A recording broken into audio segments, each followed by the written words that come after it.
Monsieur Fazel, j'aimerais savoir en premier d'où vous vient votre surnom de Napoléon en fait. C'est plutôt une question de taille. Vous savez, qu'un 1m69, 1m70, il est clair que les gens ont vite fait de me comparer à Napoléon. Et peut-être aussi parce que j'ai une manière, des fois, un petit peu de me présenter. D'ailleurs, on m'a donné ce surnom quand j'étais arbitre sur la glace. Est-ce que comme l'empereur Napoléon, vous rêvez de conquérir le monde ou plutôt de mettre le monde sous le joug du hockey? Non, non, pas du tout. Alors, non, non, alors, loin de là. Je pense que mon rôle est plutôt de promouvoir le hockey sur glace dans le monde entier. Et c'est une passion que je partage avec beaucoup d'autres gens qui travaillent avec moi à la fédération.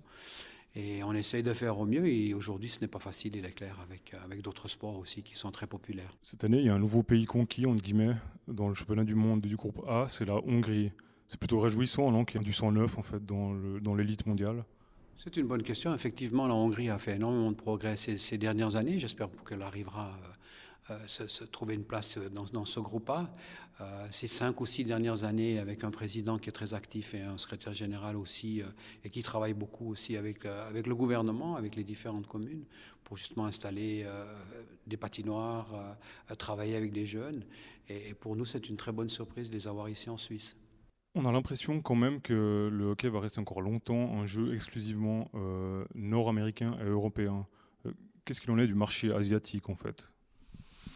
Vous avez raison, encore une fois, le hockey sur glace est un sport surtout qui est sur l'hémisphère nord. On n'a pratiquement pas d'équipe, à part la Nouvelle-Zélande, l'Afrique du Sud et l'Australie sur l'hémisphère sud. Dans l'hémisphère nord, l'Amérique du Nord, avec naturellement avec la National Hockey League, avec la Ligue nationale de hockey, prend une très très grande place. En Europe, c'est très populaire aussi. L'Asie, je dirais que la Chine a un gros potentiel. Actuellement, nous avons environ 800 joueurs licenciés, 800, pas 800 millions ou 800 000, 800 joueurs licenciés en Chine, dont 62 femmes qui participent aux Jeux Olympiques de Vancouver. Donc un énorme potentiel ici en Chine pour augmenter nos joueurs de hockey sur glace. Napoléon a mal fini. Est-ce que Gary Bettman, qui est le commissaire de la NHL, est-ce que c'est le Blücher, entre guillemets, qui va vous faire tomber comme Napoléon est tombé à Waterloo? Alors, si on va prendre une question de taille, on a à peu près la même taille, il est encore un peu plus petit que moi, donc il a aussi peut-être un surnom de Napoléon. Or, lequel va tomber des deux, je ne sais pas, mais vous savez, j'espère pas tomber comme à Waterloo. C'est une question de prétention ou d'ambition. Et comme je suis ni prétentieux, peut-être ambitieux pour certaines choses, parce qu'il faut l'être, donc je crois pas, enfin je n'espère pas tomber un jour comme Napoléon à Waterloo. Comment sont vos relations avec lui? Nous avons de très bonnes relations. Il est vrai, ça fait bientôt 14 ans que nous travaillons ensemble.